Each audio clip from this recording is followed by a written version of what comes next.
Hey guys, welcome back to my channel. I'm Chelsea and this is my 30-week pregnancy update. This week our little girl is the size of a zucchini, which last week she was the size of an acorn squash, which I think was like round, and I think that was more about the weight, but now this is more about the length. The Bump app says that around week 30 your baby is measuring 15.7 inches long, give or take, and about 2.9 pounds. So zucchini it is. She's getting bigger.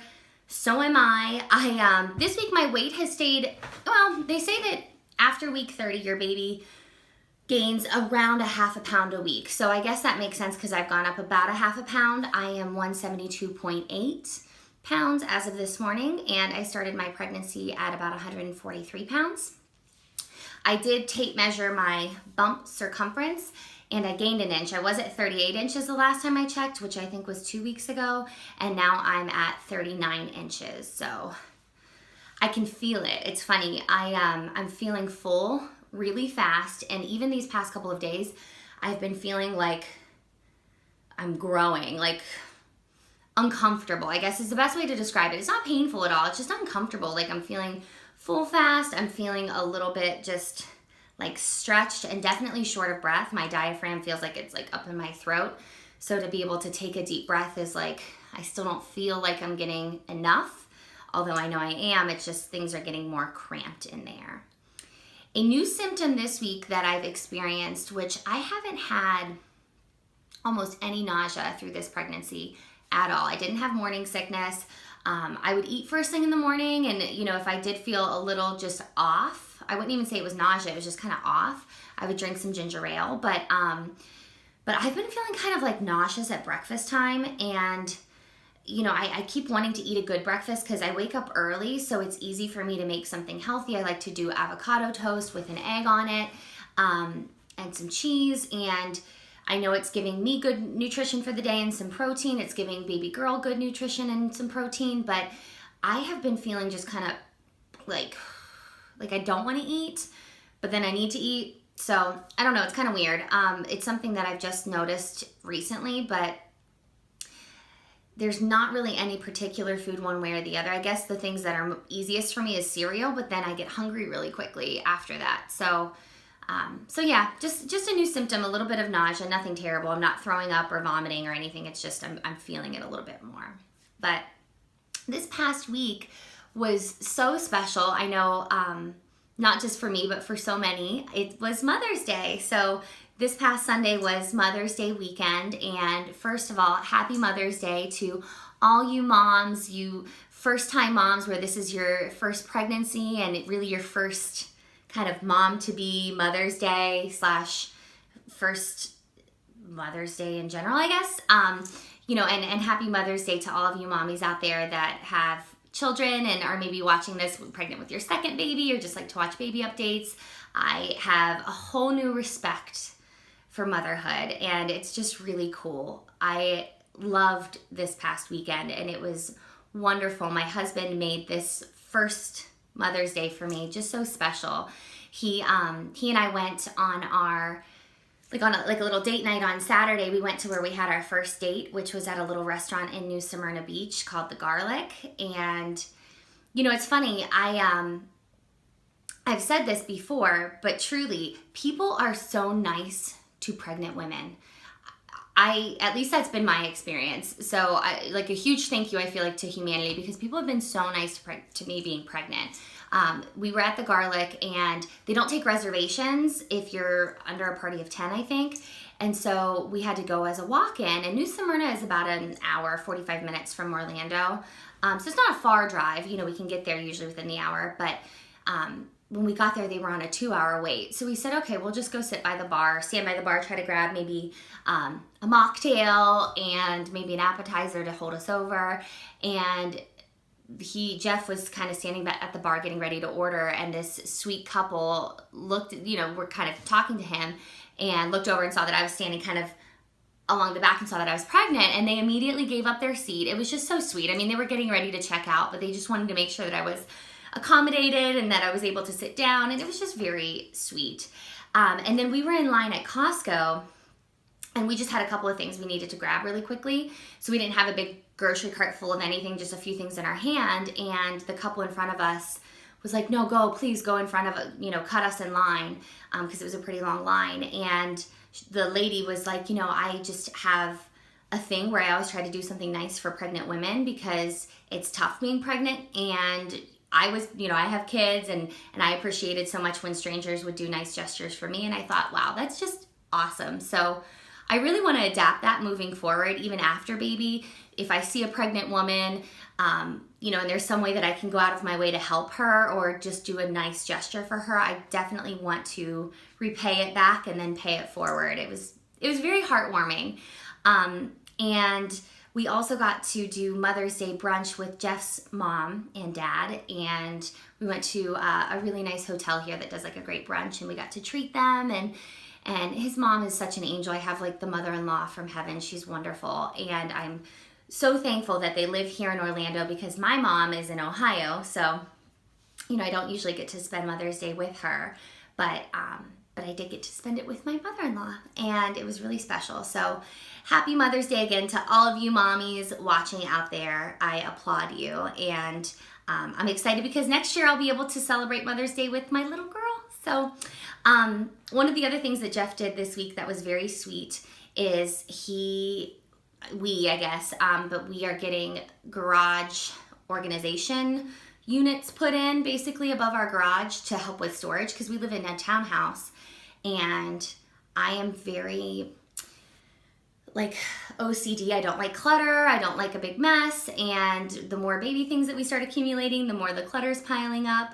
And so he had, they're coming in today to do the installation, but he had someone come out and get us a quote for doing units in our garage ceiling above the garage to where we can put storage boxes of things that, Christmas decorations and stuff that you just only use so seldomly. And that's going to free up a lot of space. So I'm so excited to get that done and underway.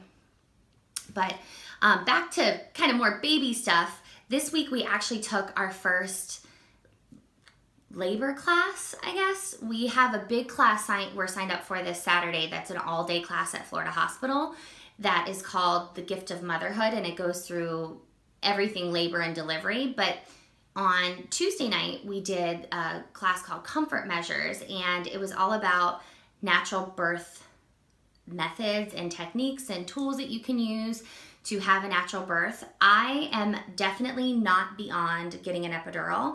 However, I know that there can be, reasons why you may not be able to get an epidural, or the epidural may not work, maybe I'm being unrealistic, but it might not be that bad and I might be able to do it on my own. And so I want to make sure that I'm as educated as possible. I've been doing a lot of research about labor and delivery, and so this was the first class that we took. And it was okay, I guess. It was pretty basic, so if you're even remotely well-read, a lot of that information was kind of just repetitive. But one thing that I thought was really beneficial was the second part of the class, the instructor actually had us in different positions, like we were on a birthing ball, we were leaned over a chair, we were in almost like a all fours position, and she had the support person, or the husband, Jeff in my case, doing different things like counter pressure points and ways to soothe me during labor. I feel like a lot of husbands are kind of clueless on what to do when their wife's in pain and she's going through labor, and they just want to help, or they want to kind of relieve the pain, but they can't. So I think it was really helpful for him and me, of course, but just some things. They were talking about dancing.